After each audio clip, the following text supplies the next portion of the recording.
Bem-vindo ao Papo Espírita, a espiritualidade na sua vida.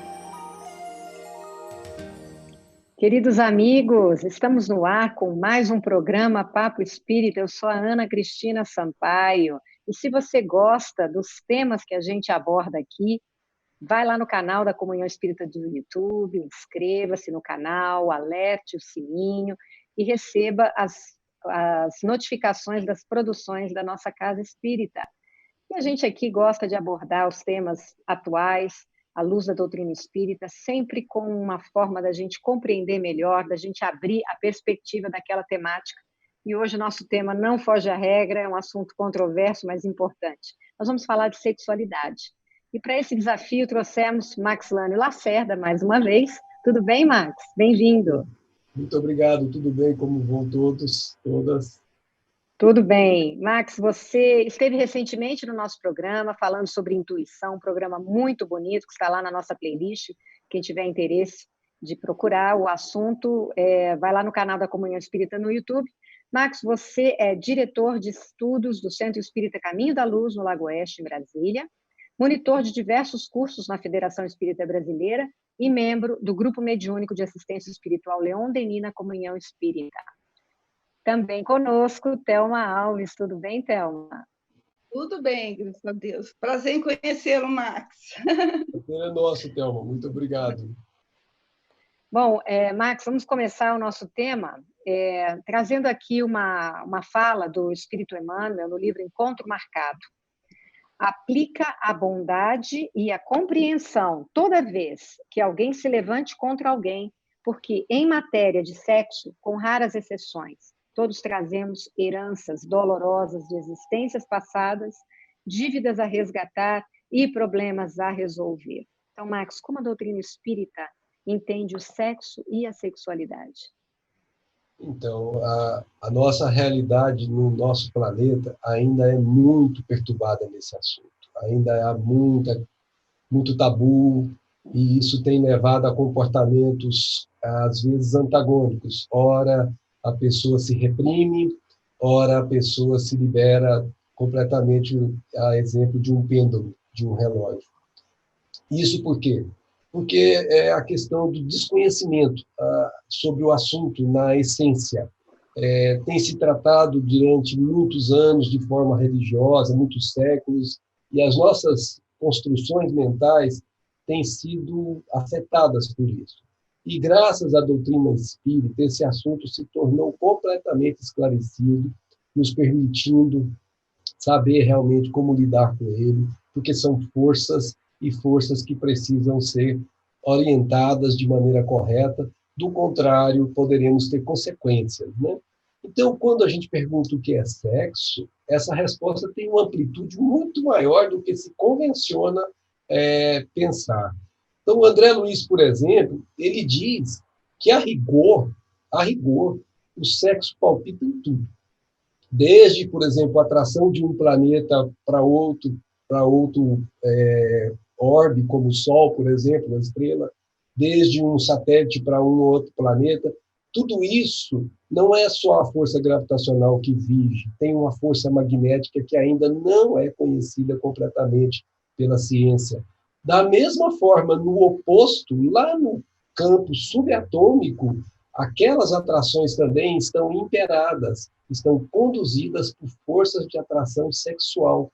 Então, são forças que, na verdade, passam de um macro até um micro e atravessam o nosso processo. Então, na verdade, ele diz que o sexo é uma manifestação evolutiva do amor e que, na hora certa, ele se transformará puramente em amor. Então, por exemplo, quando a gente observa a água, H2O, a gente imagina que o H se atraiu pelo oxigênio aleatoriamente. Já os nossos antigos estudiosos do assunto, notadamente os hindus, já tratavam isso, dizendo que o oxigênio que busca um outro hidrogênio, não busca qualquer hidrogênio. Há uma, vamos dizer assim, uma preferência que é regida por essa atração magnética que está palpitando na forma de sexo. Então, da mesma forma que essa atração acontece, ela também acontece entre nós. Nós chamamos isso de afinidade química quando é elemento químico, nós chamamos de magnetismo planetário quando é na amplitude maior. Mas, na verdade, a gente tem a essência do amor em nós, e essa essência precisa ser desenvolvida. E nós vamos desenvolvendo o que se chama de qualidades, que são positivas ou passivas. Aqui a gente começa a falar de um tema que é muito importante para a compreensão de sexualidade. Chama-se polaridade. Polaridade positiva e polaridade passiva. Diz-nos o querido André Luiz, na sua obra Missionários da Luz, que essa polaridade, hoje, ainda é construída em nós. Então, alguns de nós já têm uma bagagem de polaridade positiva e têm uma bagagem de polaridade que nós chamamos de passiva. Quando nós chegarmos ao topo, ao ápice do processo evolutivo, essas polaridades se igualarão e nós seremos detentores tanto do positivo como do negativo, e nesse momento, o sexo, como entendemos, não acontecerá mais. Nós teremos o equilíbrio no seio da divindade. Essa é a harmonia perfeita. Por isso que Jesus é o exemplo clássico disso. Ele tinha as duas polaridades quando ele estava entre nós, mostrou várias vezes, elas em equilíbrio. Então, por exemplo, ele era masculino quando ele dizia hipócritas, usando aquela energia, mas ele era feminino quando ele dizia, mulher, onde estão os que te condenaram? Vá e não peques mais. Como um coração materno que perdoa a filha por um desvio, por falta de observância de leis. Então, ali nós percebemos que ele detinha em si as duas polaridades em equilíbrio, utilizando ora uma, ora outra, de conformidade com as situações. Então, sexo, na essência, é aquilo que nós chamamos de a força do amor. É uma força que palpita em tudo e que vai um dia se transformar no amor mais puro que nós ainda não conhecemos. Thelma, quer fazer alguma observação antes da gente prosseguir? Eu acho que a gente pode prosseguir, porque eu acho que o Marx tem tanta informação interessante, né, para nos trazer, né? Eu só queria... Ele estava falando sobre a questão do sexo, energia do amor, né? Energia geradora, né? Criadora. Então, o que você está colocando vem bem o que a doutrina sempre nos colocou, sempre nos pautou, né? Então, depois que você deu essa explicação de que nós vamos, com o tempo, unir essas polaridades, foi isso, né? Em um só ser, o espírito tem sexo? Olha, então, essa é a questão básica de entendimento, né? Porque como nós entendemos sexo aqui na Terra, não, porque a gente entende sexo como gênero, você é masculino, você é feminino, e o mundo está exaustivamente nos dizendo que não é assim. A gente que não conseguia ler ou não queria ler, porque as atrações, elas se dão com corpos iguais, porque, na verdade, o sexo não está no corpo, o sexo está na mente, o sexo está no espírito. Então, na verdade, o que há entre nós, nos ensinou Allan Kardec, é a simpatia, é a afinidade de sentimentos que nos atrai. Então, formas são, como dissemos, necessidades evolutivas. Precisamos perpetuar a espécie, ainda precisamos procriar, mas dia virá que isso não será mais necessário. Até lá, ainda temos muita construção a fazer. E por isso que quando a gente se sente atraído por alguém e essa atração é verdadeira, ela não está vinculada à forma, porque a forma passa, mas essa atração da alma fica, e é ela que nos liga, em essência, ao outro, seja de um gênero ou de outro. Então, nossos processos de entendimento de sexo dentro da doutrina espírita não se baseiam na forma, mas na afinidade de sentimentos. E aí, a gente pode complementar... Opa, desculpa. Assim que se dá essa atração sexual, então? Sim, porque se nós precisamos adquirir aquelas experiências que falamos. Como é que eu vou saber o que sabe, a polaridade passiva ou a polaridade positiva, se eu não viver? Se eu fosse encarnado sempre como homem, eu só saberia o que os homens sabem. Se eu fosse encarnado sempre como mulher, eu só saberia o que as mulheres sabem. E, na verdade, nós vamos perceber que nós somos uma mescla. Você tem determinados momentos em que você tem posições que são bem típicas do feminil, mas tem determinados momentos que você tem posição posições, de uma forma geral, que são bem típicas do masculino. Então, perceba, uma mulher, por exemplo, e um homem que estão casados. Esse homem tem muito mais afinidade com a cozinha, com as coisas da casa, do que ela.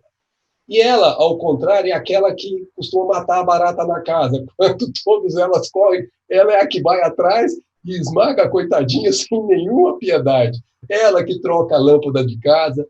Veja, essas são características típicas da polaridade masculina. Mas nem por isso ela perdeu a feminilidade dela, e nem por isso ele perdeu a masculinidade dele. O que quer dizer isso? Quer dizer que ele seguramente já teve diversas experiências na polaridade feminina e ela já teve diversas experiências na polaridade masculina. E isso explica a aparente incongruência. Aparente. É porque é como se tivesse alguém vestindo uma roupa que está se ajustando a essa roupa que antes não vestia. Fica meio que fora de lugar, até essa roupa se adequar, essa pessoa manifesta aquelas predisposições que ela trazia antes. Então, na verdade, nós vamos viver as duas experiências, a da polaridade masculina e a da polaridade feminina, para que construamos aquilo que falamos, que é a harmonia perfeita, quando então teremos as duas equilibradas em nós outros.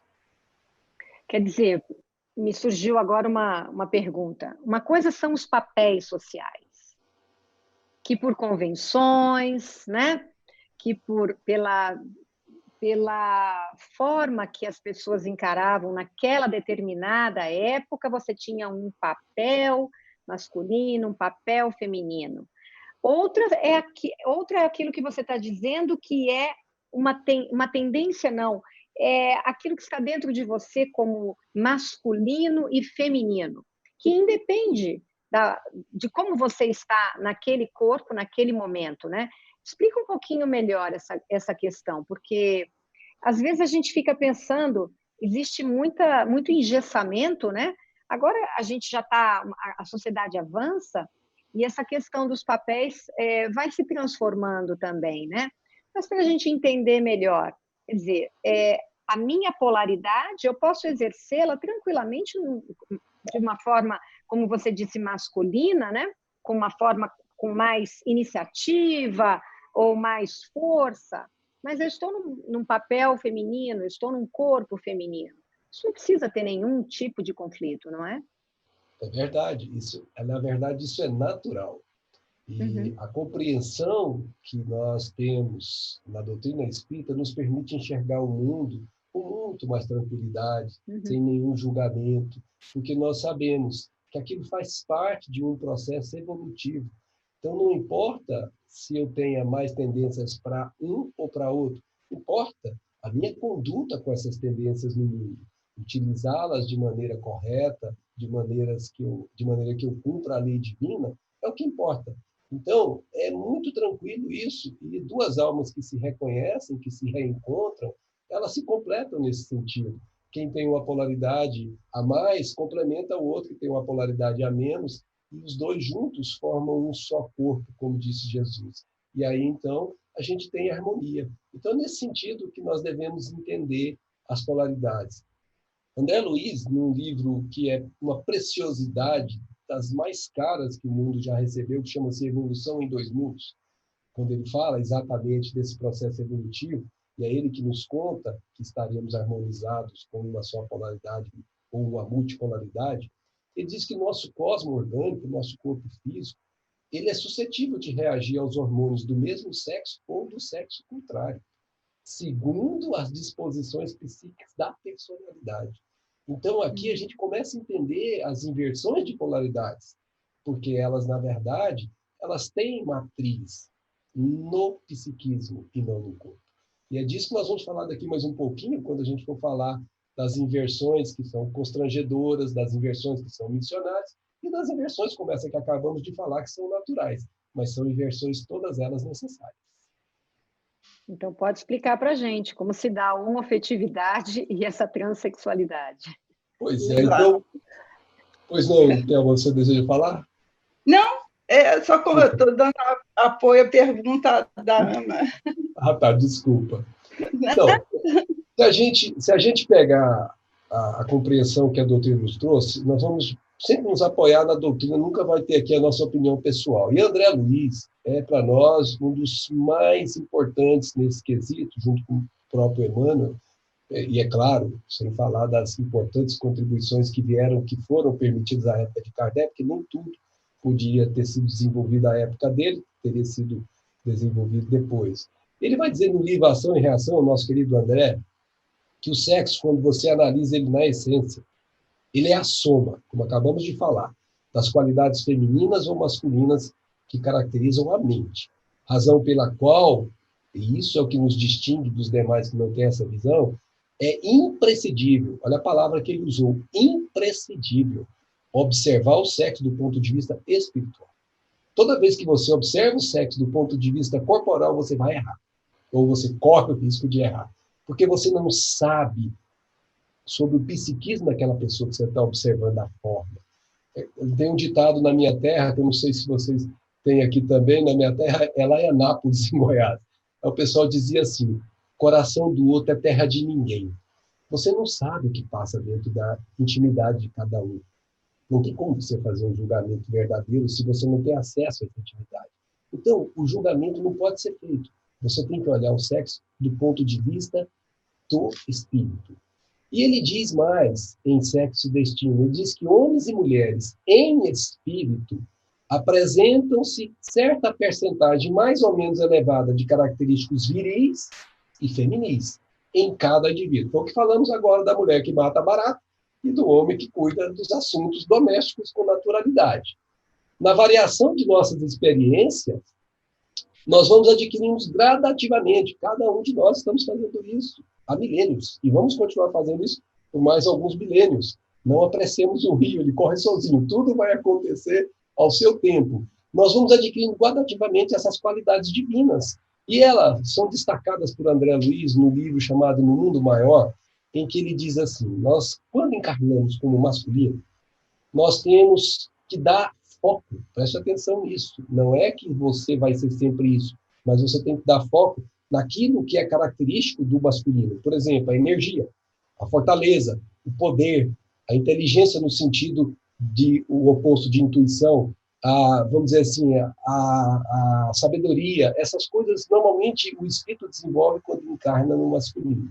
Porém, quando ele encarna no feminino, ele tem a oportunidade, não quer dizer que vai aproveitar, de desenvolver a ternura, a ternura de uma mãe para com o filho. Não tem nada que se equipare. A humildade, veja como elas conseguem tantas coisas que os masculinos rudes não conseguem. Com aquele jeitinho humilde, elas vão conseguindo abrir portas que os tolos dos masculinos fecham com as suas rudezas. Veja que elas têm o sentimento, elas têm preponderantemente a intuição. Veja a mãe quando sabe alguma coisa aconteceu com minha filha ou com meu filho. Essa é uma intuição que ela capta com muito mais nitidez do que o masculino. E ela, então, desenvolve a asa chamada do amor nessa polaridade feminina. Enquanto no masculino, o espírito desenvolve a asa da sabedoria. E nós somos das duas. Emmanuel diz que nós não vamos atingir o pórtico da nossa espiritualização se nós não desenvolvermos a sabedoria e o amor, porque são as asas que nos conduzem ao Pai, asas simbolicamente falando. Então, nós temos que construir isso, e não construiremos isso sem fazer os movimentos reencarnatórios. Precisamos nascer muitas e muitas vezes, nascer de novo, como diz Jesus. Até um dia conseguimos o supremo equilíbrio, como nós ouvimos de André, em Deus, em que o ser, nesse momento, ele é tão elevado, ele já está no ápice da evolução, que ele diz assim, eu e o Pai somos um. O que foi interpretado equivocadamente como se Jesus fosse Deus. Não, significa que ele pensa e sente como pensa e sente Deus. Portanto, ele reflete Deus onde ele estiver, mas ele não é Deus. Então, esse é o movimento em que o Pai e o Filho se tornam aquilo que se chama o objetivo fundamental da reencarnação. Ou seja, que nós nos tornemos co-criadores em plano maior. Por isso, a nossa missão como espíritos em evolução é essa. Um dia, termos a multipolaridade, como já comentamos antes. Mas a gente pode falar assim que o processo ele é muito lento, né? Se você for olhar no horizonte humano, você fala, meu Deus, não estou evoluindo. Você não está evoluindo se você olhar com a maneira de ver reducionista da matéria. Mas se você olhar com a maneira de ver ampliada do espírito, dá uma olhada como nós éramos há 2000 anos atrás. Dá uma olhada como nós somos agora no século XXI. É claro que ainda há muito que melhorar, mas já melhoramos muito. Então, a gente tem um momento em que Kardec tem um artigo que ele escreveu lá no Revista Espírita, lá de 1866. O título é curioso, gente. Desculpa, meninas, mas o título é de Kardec, não é meu. As mulheres têm almas? Essa era a pergunta do... Era assim, você viu como evoluímos em 100 anos, 150 anos? Pois é. Mas, gente, no século XIX, lembramos, tinha duelo, tinha escravidão pelo mundo, inclusive no Brasil, as mulheres não tinham direito a votar, e até esse questionamento se as mulheres tinham alma ainda estava em voga. Então, Kardec, lucidamente, resolveu tratar isso. E ele diz assim, em determinado trecho do artigo dele, somente quando chegado a um certo grau de adiantamento e de desmaterialização é que a influência da matéria se apaga completamente, e com ela o caráter do sexo. Os que nos apresentam como homens ou como mulheres é para nos lembrar a existência em que os conhecemos. Então, na verdade, o que nós estamos falando é que existem espíritos que já atingiram isso. Quando eles se materializam para nós, eles se revestem de uma forma, seja ela masculina ou feminina, para serem reconhecidos, porque eles não têm forma. E isso é extremamente interessante. Você fica imaginando, como pode não ter forma? Sim, ele se materializou a tal ponto que ele não tem forma. E eu conheço um caso, que foi o tal de André Luiz que me contou, esse homem me conta tudo, ele é uma alegria. Lá no Obreiros da Vida Eterna, ele fala de um tal Asclepios. Olha os nomes que ele coloca nos personagens, são óbvios. Asclepios. Bom de lembrar, né? E ele diz assim, pertence a Asclepios a comunidade redimidas do plano dos imortais, nas regiões mais elevadas da zona espiritual da Terra. Vive muito acima das nossas noções de forma, em condições inapreciáveis à nossa atual conceituação da vida. Então, veja, existem espíritos que já estão nesse estágio, e esse aqui em particular materializou-se, olha a expressão, materializou-se lá no nosso lar, para poder trazer o evangelho de uma maneira tão lúcida, e ele tem uma fala tão bonita, quem puder leia, Obreiros da Vida Eterna. Então é isso, nosso papel é de construir essas polaridades aos poucos. Mas o problema é que no caminho a gente começa a ter alguns desvios com o uso dessa força, exatamente pela ignorância sobre ela. Então, não sei se você quiser, a gente já começa falando das inversões de polaridade. Podemos? Vamos lá. Sim, pode continuar. E aqui nós vamos tocar nesse tema que é ainda tão controvertido para a nossa sociedade, tão preconceituado, que é o problema da homoafetividade, esses problemas que se vinculam a esses movimentos.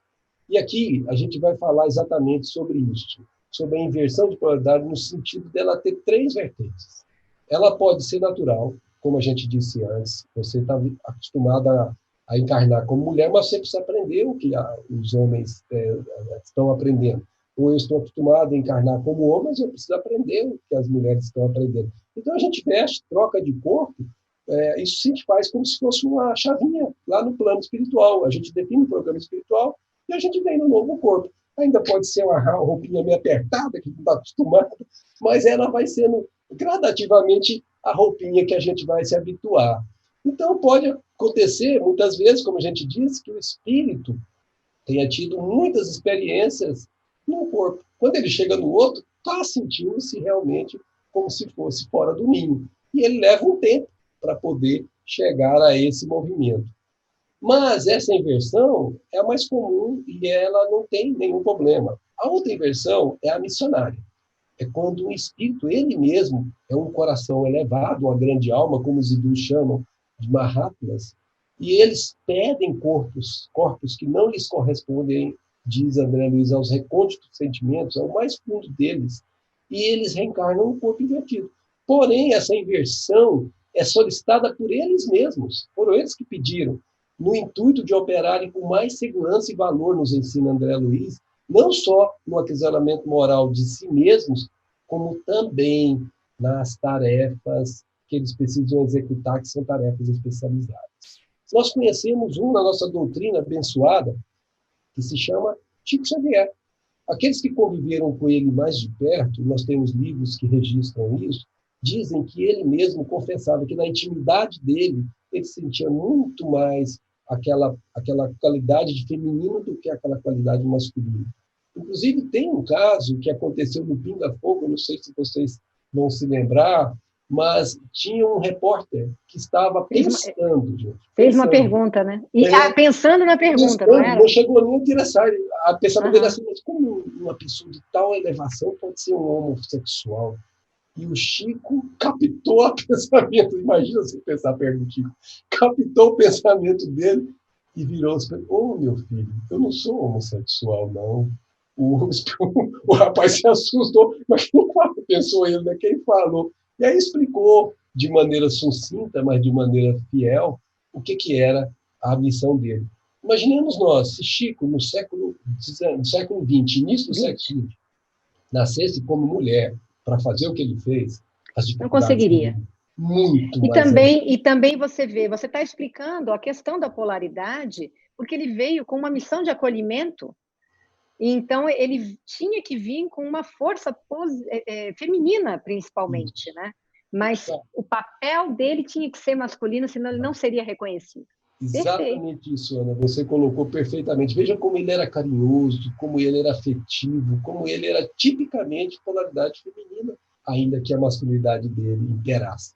Então, esse é o tipo de inversão que nós chamamos de missionária. Mas existe uma inversão que é chamada de inversão por constrangimento. É quando você está num corpo e esse corpo não te está ajustado. Você está se sentindo uma determinada polaridade como se tivesse vestido a roupa errada. E aquilo está te incomodando. Isso é um constrangimento. Como é que isso acontece? André Luiz, de novo, nos ensina no livro Ação e Reação que, em muitas ocasiões, quando um homem tiraniza uma mulher, maltrata absolutamente, como fazia-se muito isso antes, furtando delas os direitos e cometendo abusos, quando ele faz isso, na sua força masculina, no seu egoísmo absurdo, ele desorganiza ele próprio. A tal ponto que, inconsciente e desequilibrado, diz André Luiz, ele é conduzido por agentes da lei divina a renascimentos dolorosos, né? Nascimentos em corpos femininos, para que, no extremo desconforto íntimo, a expressão que André Luiz usa, ele aprenda a venerar na mulher a sua irmã e a sua companheira, a sua filha e a sua mãe diante de Deus. É como se fosse claramente a lei de causa e efeito funcionando. Aliás, é como se fosse, não, é exatamente a lei de causa e efeito funcionando como um mecanismo educativo, para que ele dê o valor que ele não soube dar na encarnação pretérita. Mas, da mesma forma, acontece com a mulher criminosa, que depois de arrastar o homem à devassidão e à delinquência, ela acaba criando para si mesma uma terrível alienação mental que ela carrega depois da morte. E aí ela vai requisitar quase sempre a internação em corpo masculino. Para quê? Para que nas teias do infortúnio de sua emotividade saiba edificar no seu ser o respeito que deve ao homem perante o Senhor. Veja que não importa qual lado você esteve, importa é como você conduziu a sua vida. Ela esteve em harmonia com as leis cósmicas ou ela não esteve em harmonia? Então, o custo disso é educacional. A pessoa vai sofrer aquele desconforto, porque aquele desconforto vai fazer ela refletir sobre o tema, e refletindo sobre o tema, ela cresce. Por isso, o nosso querido Emmanuel, no livro que se chama Religião dos Espíritos, olha o tema, o título que ele dá para o livro, Religião dos Espíritos. Ele diz assim, quase sempre, os que chegam ao além-túmulo sexualmente depravados, depois de longas perturbações, renascem no mundo tolerando moléstias insidiosas, quando não se corporificam em desesperadora condição inversiva, amargando pesadas provas como consequências dos excessos delituosos às que se renderam. Então, essa inversão constrangedora, ela é uma inversão que realmente causa um mal-estar na pessoa. Ela não é natural, ela não é missionária, ela é constrangedora porque houve desvio à lei divina. E esse desvio tem que ser ressarcido. Quem desequilibrou precisa reequilibrar. Quem danificou precisa reparar. É da lei que nenhum de nós passe no mundo desorganizando o mundo e não tenhamos que voltar ao mundo para organizar o que desorganizamos. Então, essa inversão, ela é uma inversão que você, eu, qualquer um de nós, já podemos ter passado num determinado movimento de nossas vidas e que outros podem estar passando agora. Mas não importa se está passando, se já passou ou se vai passar. Importa o que vai fazer disso. Porque esse é o processo educacional. Eu não devo agora me considerar, por causa disso, uma pessoa diferente, uma pessoa que tem menos valia, ou uma pessoa que devo me introjetar-se, colocar-se só dentro de mim, como se eu fosse um mal para o mundo. Negativo. Eu devo me colocar como alguém, como qualquer outro movimento reparador. Eu sei que, de alguma forma, eu preciso cuidar das questões de sexualidade com muito mais cuidado do que eu cuidei antes. E isso é o que me diferencia, apenas esse movimento. O resto, eu sou exatamente igual. Não importa as minhas preferências, importa a minha conduta. Que postura de paz, né, e de respeito a cada um, ao que cada um está vivenciando naquela encarnação, né, Thelma? Como é que a doutrina pode lançar luz sobre um tema cheio de preconceitos, cheio de mal entendimento, que gera tanto conflito e sofrimento, não é? Eu acho que a forma como a gente pode explicar isso aqui, né, como a doutrina nos orienta, ela dá uma nova perspectiva, né? Thelma, você quer completar alguma coisa? Antes da gente voltar aqui para o Max, nós vamos falar de outras coisas aqui com o Max. É porque a gente não tem nem vontade de perguntar, tanta informação que essa doutrina nos dá, né? E eu acho que o importante é a gente, seja o papel que a gente vem exercer quanto encarnado, a gente tem que assumir e se oportunizar nessa jornada, né? Seja homem, mulher, né? Ou como a gente abraçar, assumindo o nosso compromisso, trabalhando na nossa temperança, né? Que vem em nós. Aí esse processo que a gente tem que dar vazão, essa questão dos excessos sexuais. Então, assim, tudo em excesso faz mal. Então, assim, é aí que a gente vai domar as nossas más inclinações. Não é um clichê, Kardec fala, e cada vez mais é forte o que ele nos coloca, é o egoísmo em nós. Né? Esse processo todo é um grande egoísmo, que a gente vai se deixando levar aos excessos e perde o respeito por nós e pelo próximo. E aí a gente vai destruindo. Então, assim, o que você vai colocando é essa responsabilidade que a gente vai tendo que abraçar, tendo mesmo, que aqui a gente não está para tirar férias, a gente não está para brincar, a gente está, sim, para se oportunizar a cada momento e se engajar, né, nessa oportunidade de se melhorar cada vez mais. Então, a gente começou, né, Max, com uma fala do Emmanuel dizendo que a gente tem que ter um cuidado com a forma como a gente encara a sexualidade nossa e dos demais, porque ali estão grandes sofrimentos. Então, vamos agora falar sobre essa volta por cima, a partir desse entendimento. Vamos falar sobre se sexo e amor devem andar juntos e como a gente deve obter esse equilíbrio das nossas forças sexuais durante essa encarnação. Vamos falar agora para frente, né? Veja, a gente não pode, né, comentar sobre isso sem lembrar que nós estamos num processo evolutivo. Né? Então, nem todo mundo dá conta ainda de fazer com que esses dois aspectos de uma mesma coisa, porque sexo e amor são a mesma coisa em fases evolutivas diferentes, consigam compreender isso. E é por isso que muitos de nós, estando aí nas fases ainda quase do instinto, bem do primarismo, a preferência é toda pela forma. A gente, na verdade, não se preocupa com os aspectos da atração de alma para alma, mas a atração de corpos para corpos. Busca-se dar vazão aos movimentos hormonais sem nenhum critério de afetividade em jogo.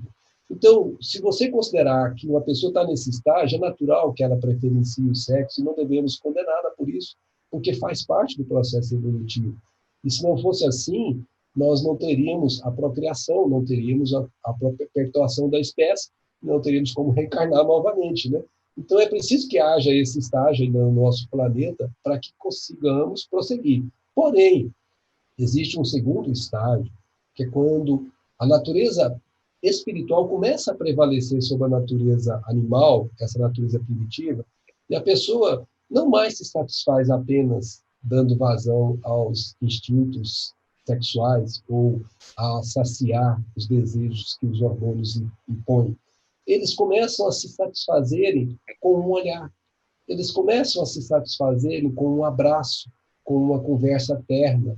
Essas almas estão permutando energias sem que necessariamente tenham que realizar o ato sexual.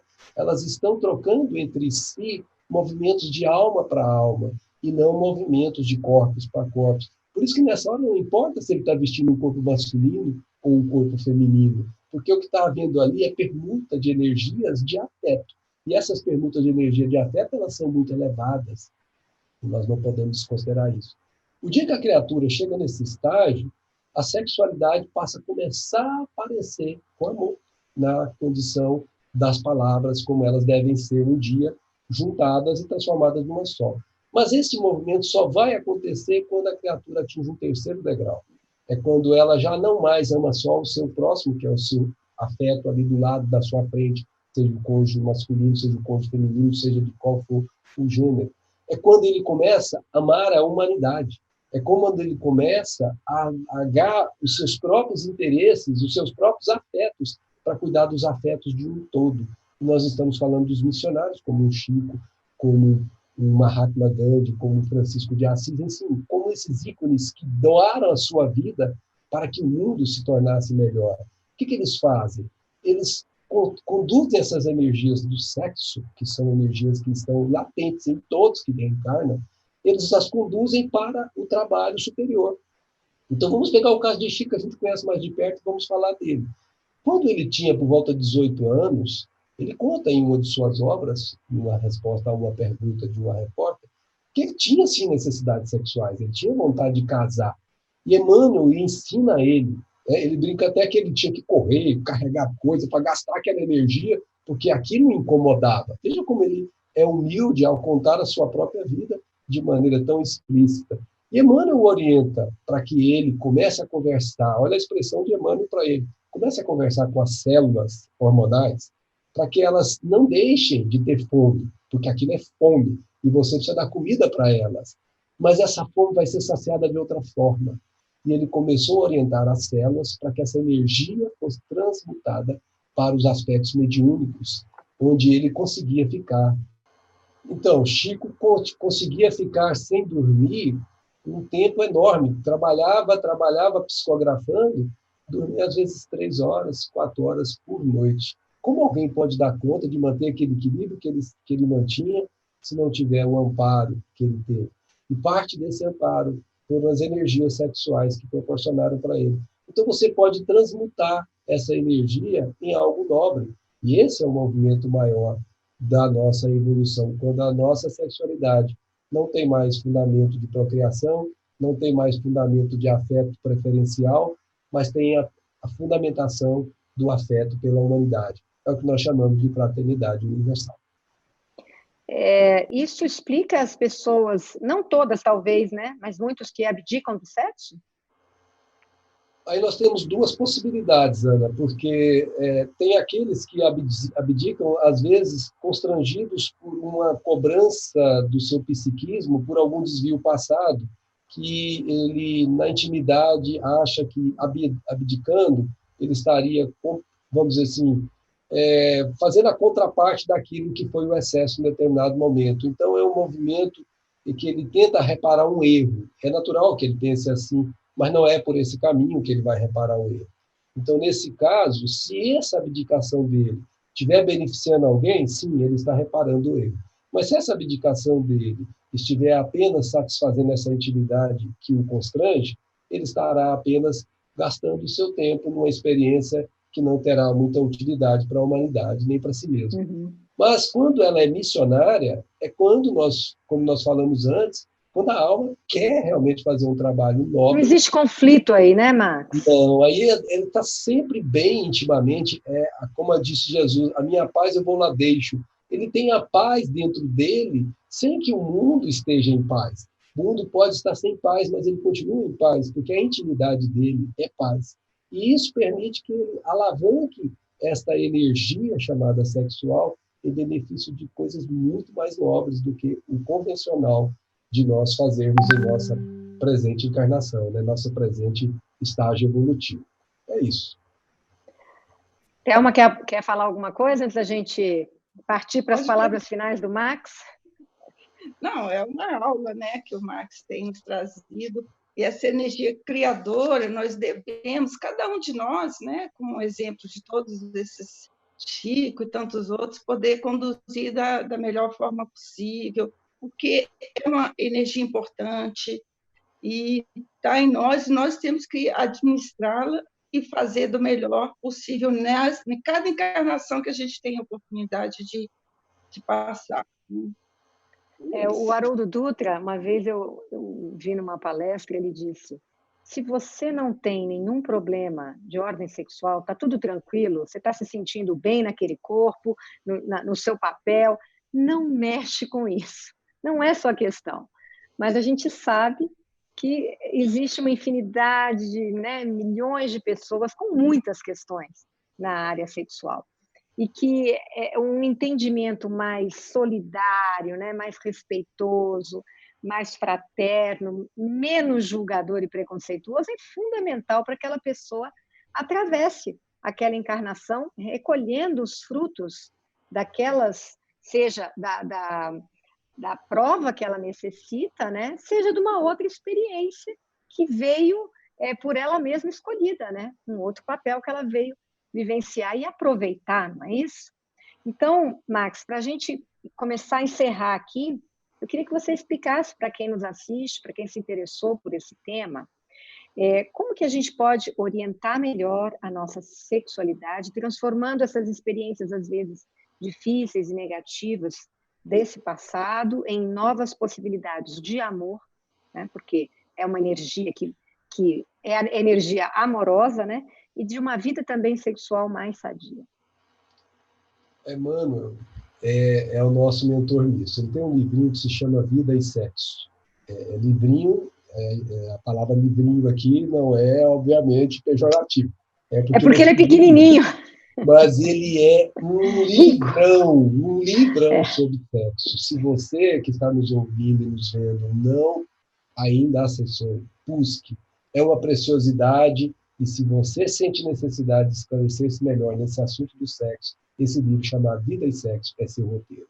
E lá nesse livro, lá no seu capítulo 24, ele dirá assim, prestem atenção nisso, toda criatura na Terra transporta em si mesma determinada taxa de carga erótica. Taxa de carga erótica de que, em verdade, não se libertará unicamente ao preço das palavras e votos brilhantes, mas à custa de experiência e trabalho. Não há como educar a sexualidade, porque cada um de nós traz essa taxa, e cada um sabe o tamanho da sua taxa de carga erótica. E se ela não for conduzida adequadamente, ela pode levar esta pessoa à perdição no campo sexual.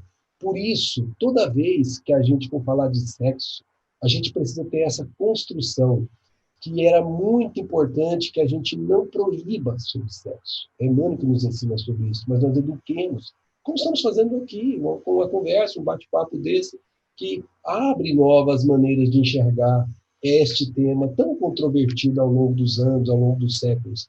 Então, não proíba, mas não imponha também a abstinência, mas empregue o sexo com o devido respeito aos outros e a si mesmo, nos ensina o Espírito Emmanuel. Por isso que Paulo, há tempos atrás, nos disse sobre isso. Se você está se abrasando, é melhor se casar. Porque era melhor se todos ficassem como ele ficou, sem utilizar-se do sexo para procriar, porque esse é o final. Mas quando ele disse assim, mas se você não dá conta, ou seja, se você está trabalhando, não se perca nos caminhos da promiscuidade.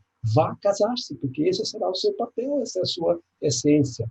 Então, essa abstinência imposta, ela pode custar muito cara quando você não é missionário, quando você não traz isso no papel evolutivo desta encarnação.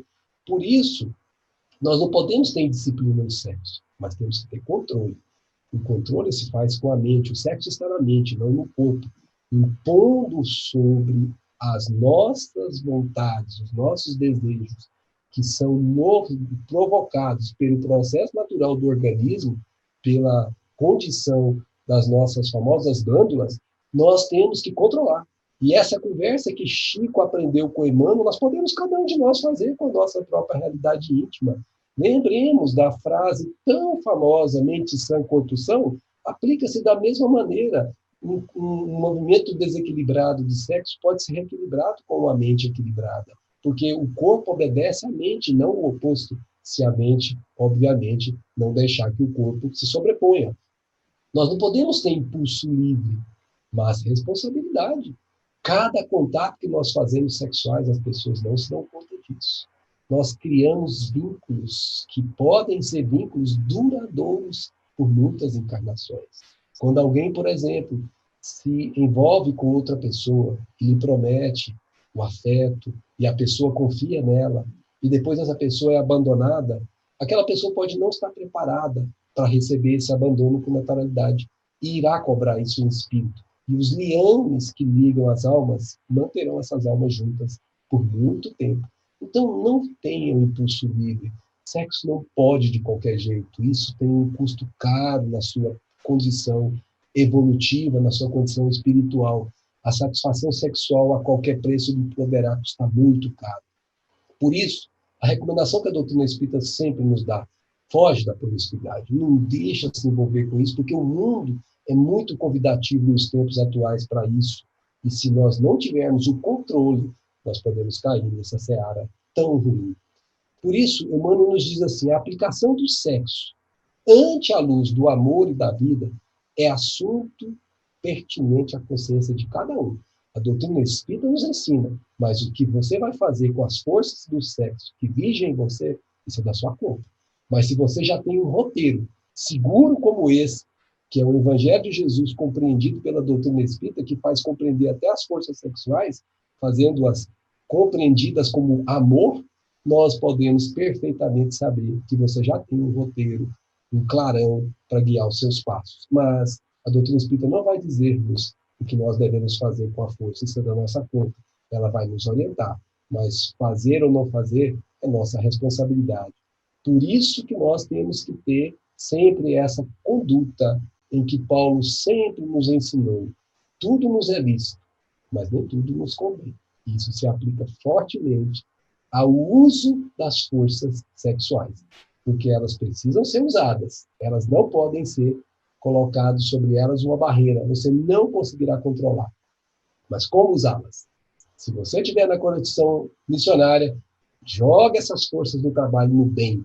Se você já consegue enxergar isso na sua vida, trabalhe no bem. Eu nunca vi um jovem, como em determinado momento de um seminário sobre esse assunto que fazíamos, um jovem perguntou, mas como é que eu faço para controlar essas forças que me vêm tão forte? Ele foi tão honesto de falar, e nós falamos, você já foi no hospital de crianças com câncer? Você tem vontade de fazer sexo quando você vê aquela cena, meu filho? Quando você se impõe a ajudar o próximo, os seus desejos passam a ficar submissos ao desejo maior de ajudar o próximo. E essas forças, sem você perceber, estão sendo deslocadas no seu trabalho ao próximo.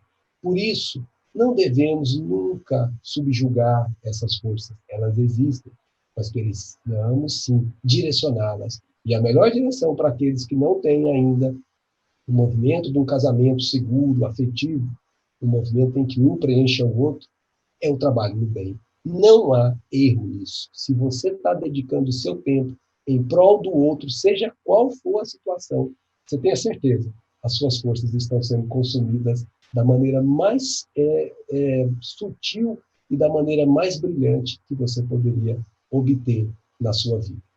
É isso, Ana. Eu acho que essas Que são lindo! as orientações. Max, super obrigada. Eu acho que foi um programa maravilhoso e terminando com essa mensagem de respeito, né? De liberdade com responsabilidade. Eu acho que o entendimento dado aqui, muito desse entendimento, eu também acabo de aprender com você. A gente já tem muito essa noção na doutrina espírita, mas eu acho que você sintetizou, respondeu as nossas questões, e se alguém tiver mais alguma questão, né, se ficou do lado de fora alguma coisa que a gente não abordou, você pode escrever para a gente no programa Papo Espírita. Nosso e-mail é tv@comunhãoespírita.com. A gente pode sempre voltar, né, a esse tema.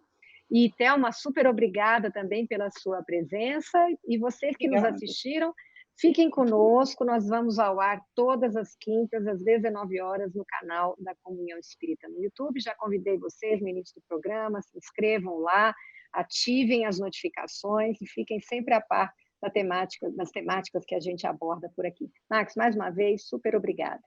Então, para Nós que vocês... agradecemos pela essa oportunidade tão abençoada. E essa doutrina é o nosso possível. É muito bom a gente poder contar com a doutrina em qualquer assunto, né? Então, para vocês, nosso muito obrigado e até a próxima. Muito obrigado, Thelma, também. Tchau.